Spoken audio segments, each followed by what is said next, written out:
be with you. Let us worship God.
The Lord is in his holy temple. Let all the heart be silenced in his presence. In everything, make your requests known to God in prayer and petition with thanksgiving. As we approach our holy God, we realize that we have sinned and come short of his glory. Let us therefore humbly confess our sins to him, kneeling and saying together, O God, our righteous judge and merciful Father, we confess that we have sinned against you in thought, word, and deed. We acknowledge that we are responsible for our sinfulness. Have mercy upon us, we pray you, and forgive us by the love which you have shown towards us in Jesus Christ, who for our sake died and rose again. Give us through repentance by the power of your Holy Spirit, and enable us to forsake our evil way and serve you in newness of life. We ask this through our Lord Jesus Christ. Amen. May the Almighty and merciful Lord grant unto us pardon and remission of all our sins, time for amendment of life, and the grace and comfort of the Holy Spirit. Recognizing that God has forgiven us, because Jesus, the Lamb of God, has died for us, let us adore him, saying, Salvation belongs to our God, who sits upon the throne, and to the Lamb. Amen. Blessings and glory and wisdom and thanksgiving and honor and power and might be to our God forever and ever. Amen. You have dealt well with your servant, O Lord. Blessed are you, O Lord. Your word is a lamp to our feet. The appointed psalm for this service is Psalm 34. Verses 1 to 10 shall be taken responsorially. Psalm 34. I will bless the Lord continually. His praise shall always be in my mouth.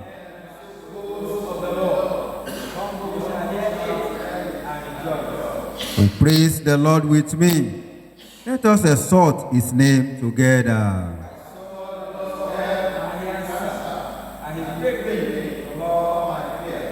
Look towards him and be bright with joy. Your faces shall not be ashamed.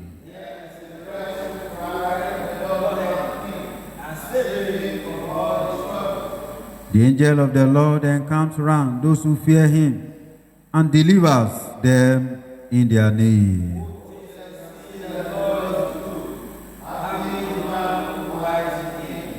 Fear the Lord, all you his holy ones, for those who fear him never lie.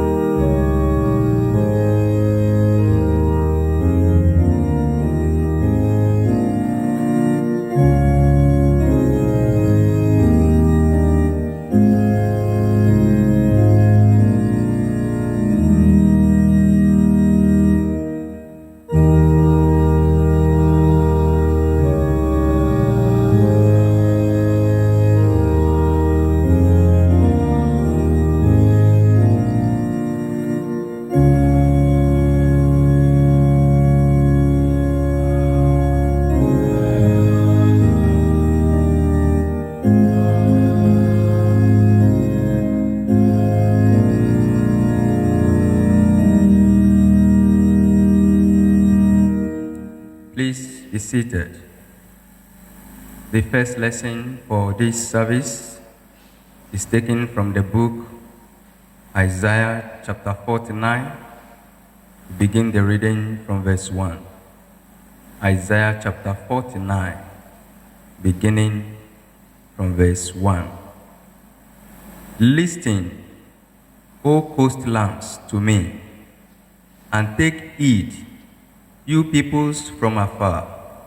The Lord has called me from the womb.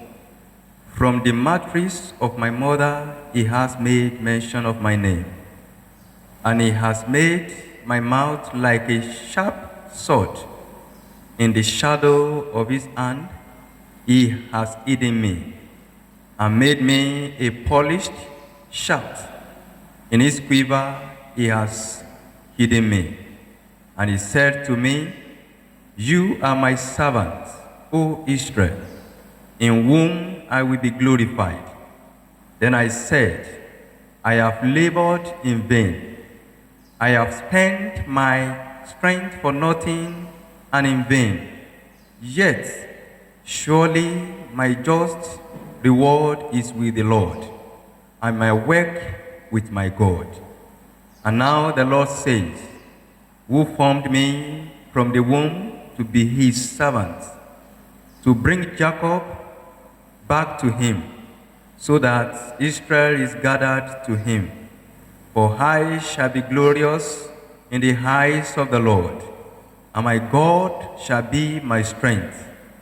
Indeed, he says, it is too small a thing that you should be my servant, to raise up the tribes of Jacob, and to restore the preserved ones of Israel.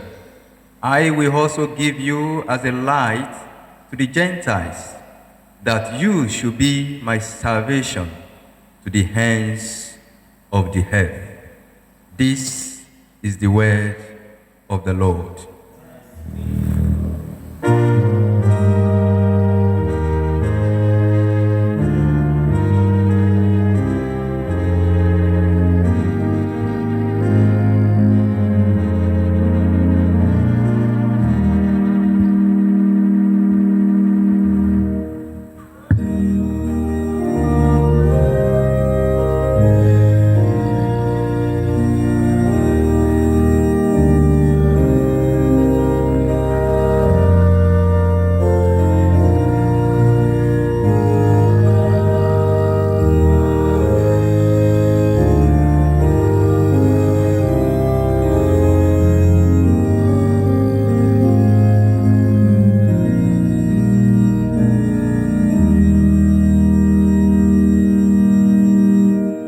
Please be seated.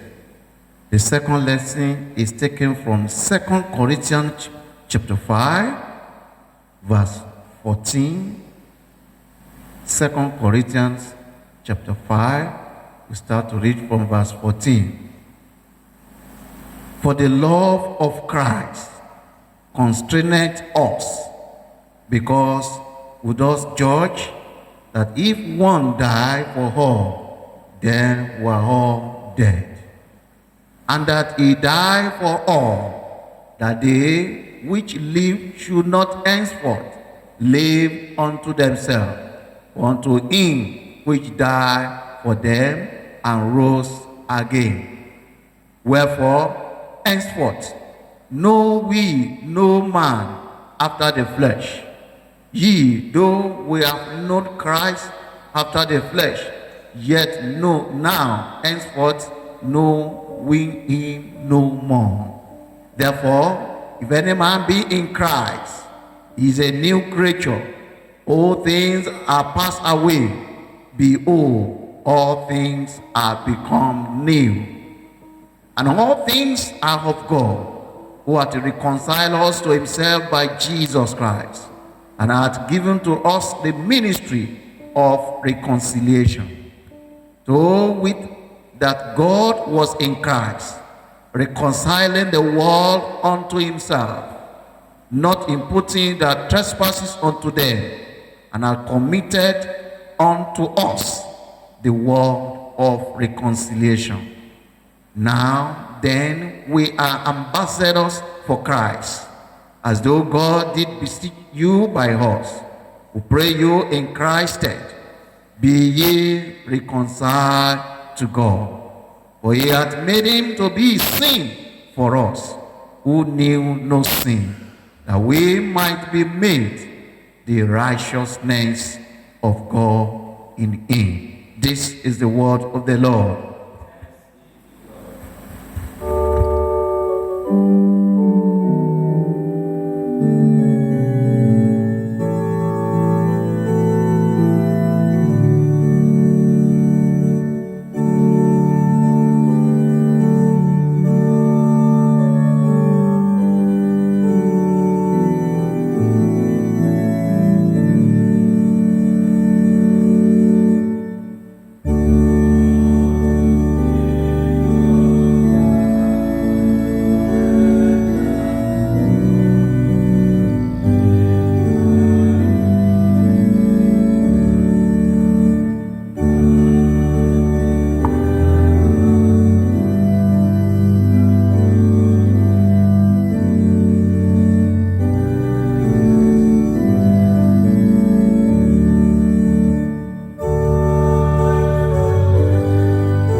Let us pray. Dear God, we bless you for your numerous blessings on us all. Thank you for the benefit of life. Inspire us with your word. Make us become what you want us to become as we receive your word today. Through Jesus Christ our Lord. Praise the Lord. I want to thank God for, please sit. I want to thank God for his grace and mercy upon us all. I also want to register my sincere appreciation to my Lord Bishop, my Father in God, for giving me the privilege to preach the word of God to the entire world today. I pray for you, sir and ma, that God's anointing on you will never run dry in the name of Jesus Christ. Thank you, my Lord. Our topic for the sermon says, New Life in Christ. New life in Christ. Let us imagine moving into an apartment. The building had just been built, and we have the opportunity to be the first people to live in this brand new apartment. It had never been occupied before. Not only are we the first occupants in the apartment, we are among the very first people in the building. Everything are new and shining because it had never been used before. Praise the Lord. whether it's a new apartment, new house, new clothes, new anything, I think it is safe to say that the overwhelming majority of people like things that are new. If you like new things, then you are going to love the scriptural verse I have chosen as my text today, which is 2 Corinthians chapter 5, verse 17, which says, "Therefore, if anyone is in Christ, he is a new creation. The old has gone, the new has come." Apostle Paul has written that Christ's death for sin has changed the way he regards people. Instead of looking at each person as a mere human being, he must view those who are in Christ as something entirely different. Those who are in Christ are those who have faith in him, credited with Christ's righteous life, and their sin forgiven by Christ's death in their place. Such people are new creatures. Those in Christ have become something they were not before. Their identity has changed from being the fallen version of themselves to being associated with the righteousness of Christ. That's who they are now, because things have changed for them. In fact, the old version of a Christian, who they were before they were in Christ, is not recoverable. The old is gone. The Bible says the new has come. All the old dreams and ideas and agendas and purposes have ceased to exist and have been replaced by Christ's ideas and agendas and purposes in an entirely new creature called Christian. The old way of humanity is also gone. The old way of the law is also gone. Christ is the long-promised new covenant that makes it possible for men and women to be made new once and for all, and for eternity, with no possibility of returning to the old. I have here 7 benefits of being a new creature or new creation in Christ. Number 1 of the benefits is you will have a new beginning. Romans chapter 3 verses 23 to 24 says, "For all have sinned and have fallen short of the glory of God, and all are justified freely by his grace through the redemption that came by Christ Jesus." The word justified means you have been vindicated or acquitted. This means that in Christ, you get a fresh start and a clean slate. You get a brand new beginning. As some will say, it is just as if you have never sinned. Praise the Lord. The second benefit is you will have a new relationship. The benefits of the new beginning is a new relationship or new fellowship with God. Ephesians chapter 2 verse 13 says, "But now in Christ Jesus, you who once were far away have been brought near by the blood of Christ." We were all at one point far from God because of our sin. However, in Christ, that everything changes. All of that changes. Being a new creation means you can now draw near. It gives you access to his presence. The third benefit is you will have a new identity. When you are in Christ, you are given a new identity. You are no longer your own. You belong to Christ. Here is what God declares about you. But you are a chosen people, a royal priesthood, a holy nation, God's special possession, that you may declare the praise of him who called you out of darkness into his wonderful light. Once you were not a people, but now you are the people of God. Once you had not received mercy, but now you have received mercy. First Epistle of Peter, chapter 2, verses 9 to 10. And the fourth benefit is you will have a new destiny. It is clear that we were once enemies of God, heading down a path of destruction. However, when you were found in Christ, you became a citizen of heaven. That is now your new home. And that is our new home.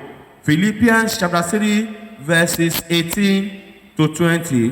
When we read all that, we will attest to the fourth point. And the fifth point is you will have a new position. The beauty of being found in Christ is that your seat has changed. You are now seated in heavenly places. Hallelujah. Ephesians chapter 2, verse 6 says, and God raised us up with Christ and seated us with him in the heavenly realms in Christ Jesus. There are many implications of this, more than I can explain. The most simple way I can put this is because you are in Christ, you have heavenly allies. Because you are in Christ, you have heavenly access. And because you are in Christ, you have heavenly influence. And the sixth point is you will have a new power. Being a new creation in Christ also means you have access to new power. The Holy Spirit now works in you and through you, helping you to live and be the person God desires you to be.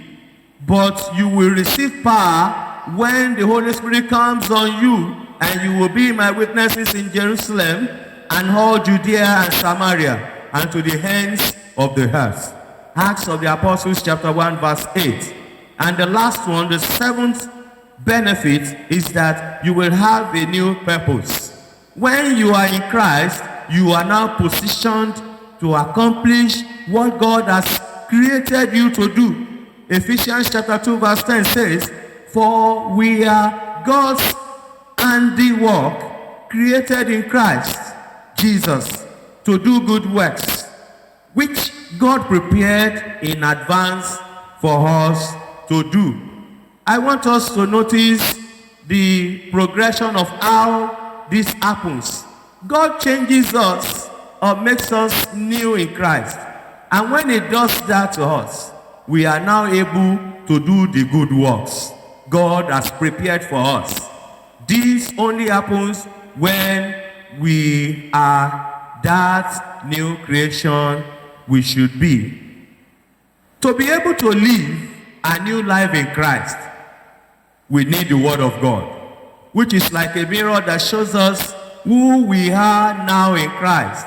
James chapter 1 verse 23. As we put his word in our hearts, it changes us. We start to see who we are now in Christ, and we are empowered to live out our new life in Christ. The new life in Christ is not something we can work up on our own. Without God, the Christian life is absolutely impossible. If we try to do it on our own, we will fail every time. This is where religion misses it big time. The power to live a new life in Christ comes supernaturally as we believe what the Bible says about us. It has nothing to do with the number of times we attend church services or programs. This is why renewing the mind is so important. The position we hold in our various churches does not matter in this matter. Be it a chorister, usher, church chief, and so on. In fact, we may be a financial member of the church. One may even be a pastor or a priest.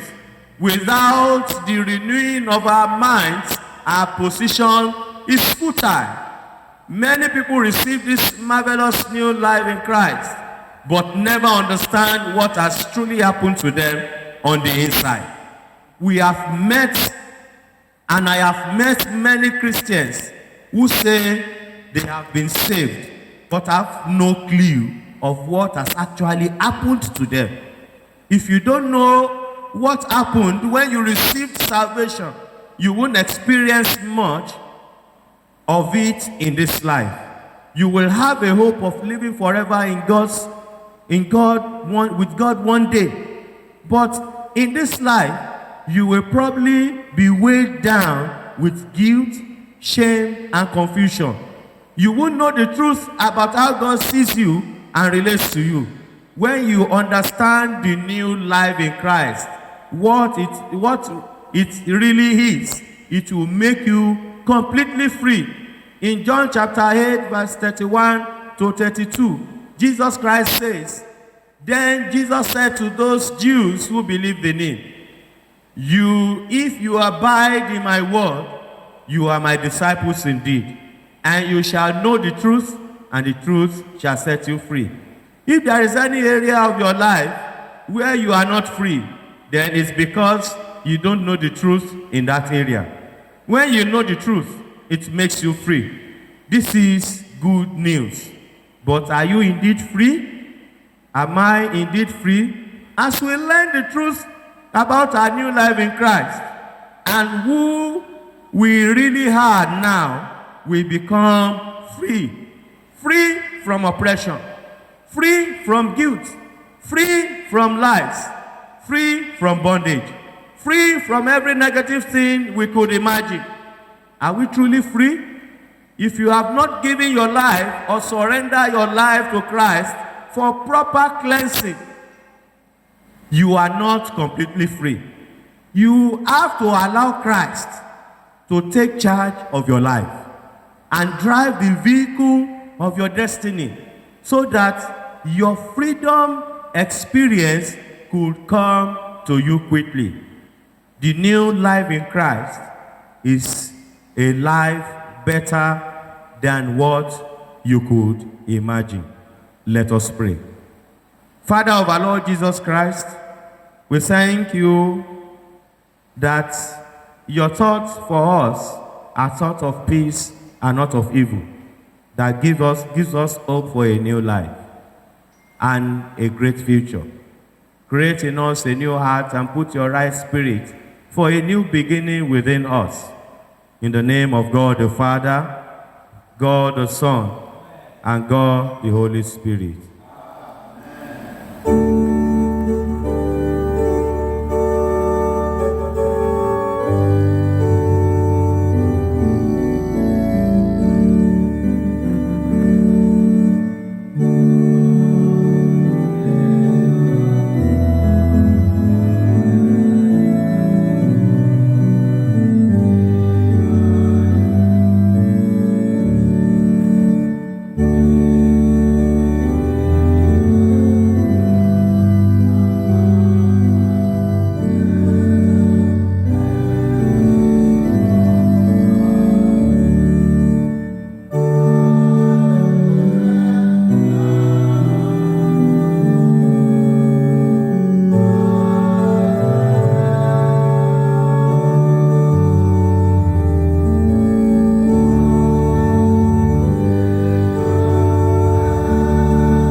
In response to the word of God, let us reaffirm our faith in the words of the Apostle Creed.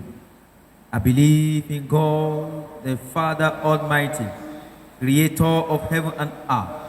I believe in Jesus, his only Son, our Lord. He was conceived by the power of the Holy Spirit and born of the Virgin Mary. He suffered death under Pontius Pilate, was crucified, dead, and buried. He descended to the dead. On the third day, he rose again. He ascended into heaven and is seated at the hand of the Father.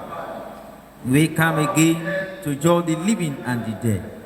I believe in the Holy Spirit, the Holy Catholic Church, the communion of saints, the forgiveness of sin, the resurrection of the body, and the life everlasting.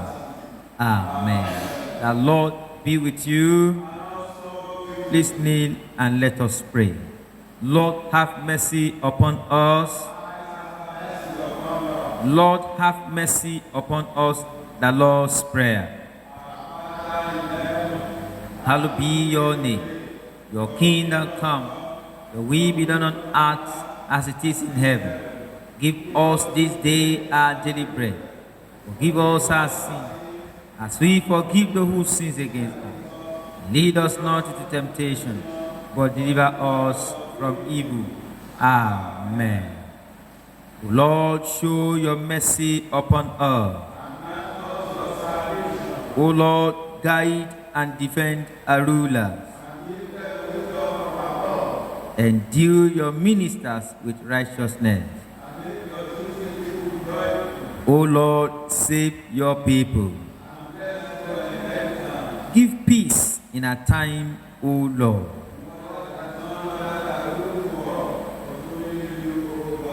O God, make clean our hearts within us.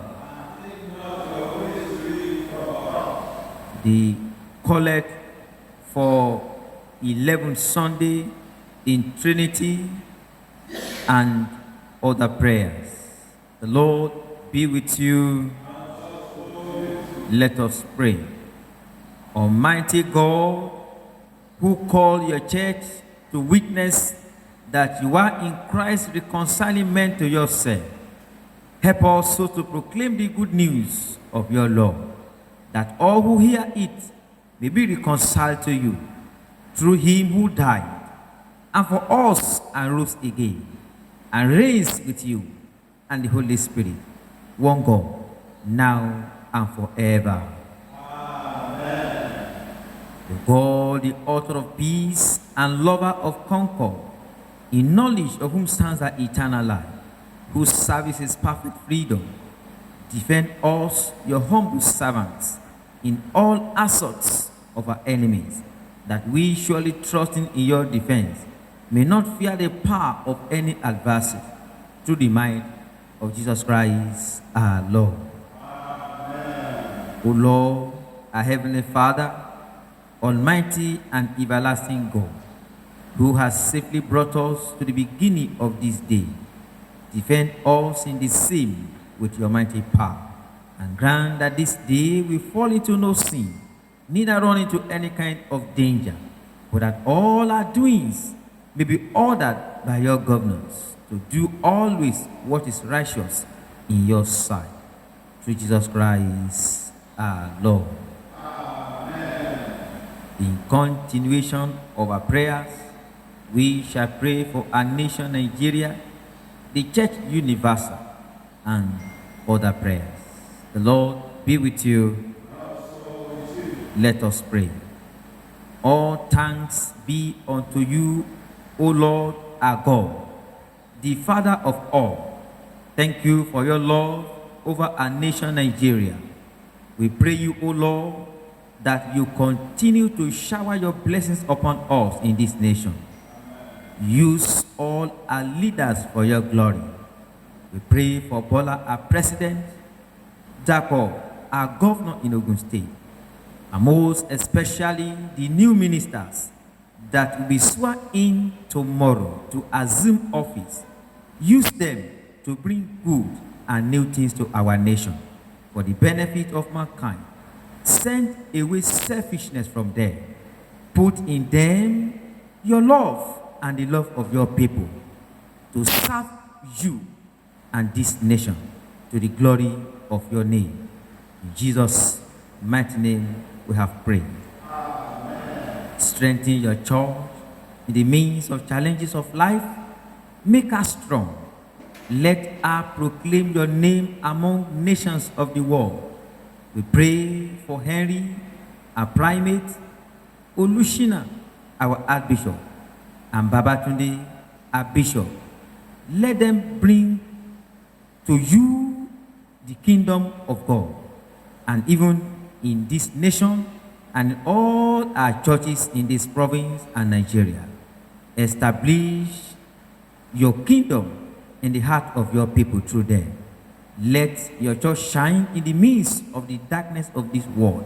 Make us live a new life in you through your Son Jesus Christ.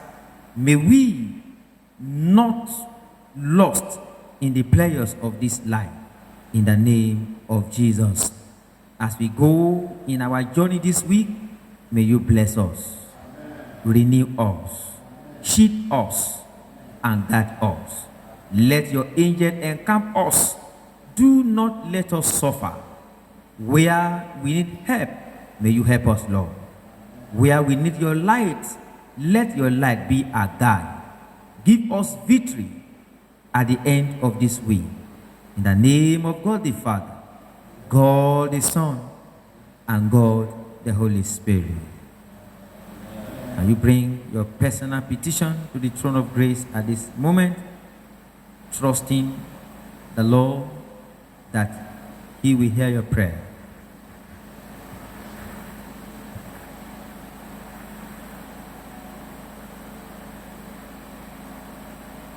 With thanksgiving in your heart, can you bring your prayer to a close? Lord, in your mercy, Almighty God, you have given us grace to bring before you with one accord our common supplications. And you promise that when 2 or 3 are gathered together in your name, you will grant their requests. Fulfill now, O Lord, the desires and petitions of your servant, as may be most expedient for them, granting us in this world knowledge of your truth, and in the world to come, the fullness of eternal life. Amen. Let us say the grace together.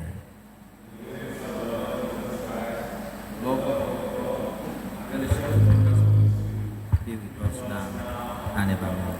Amen.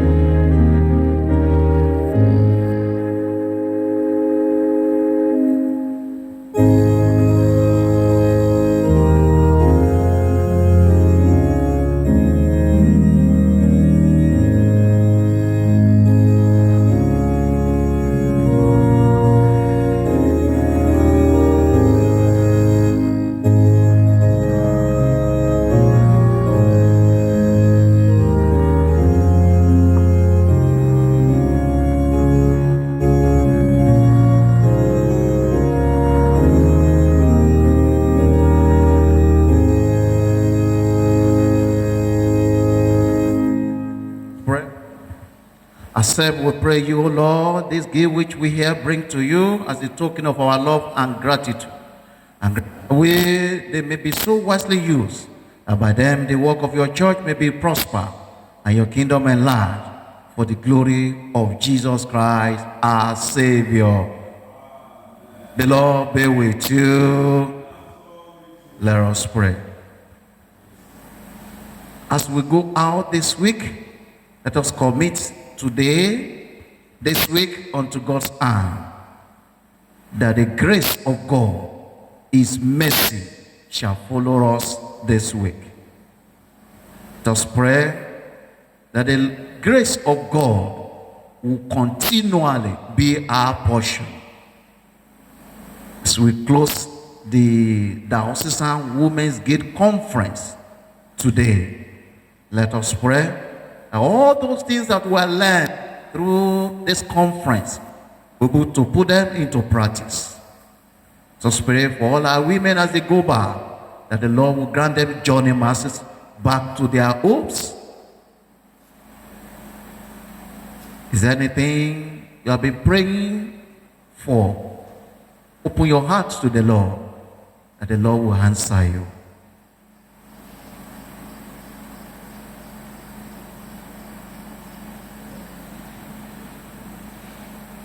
In Jesus' mighty name we pray.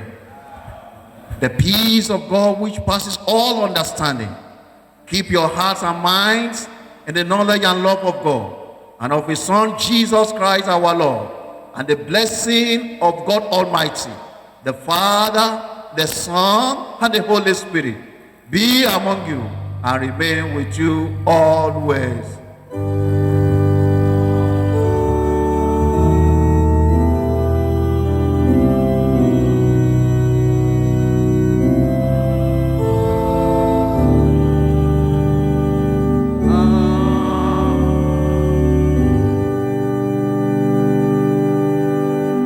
Shall we rise for diocesan memory verse? 1 Corinthians chapter 1, verse 18. The message of the cross is foolishness to those who are perishing, but to us who are being saved, it is the power of God. No cross, no cross, no cross. Withdraw him.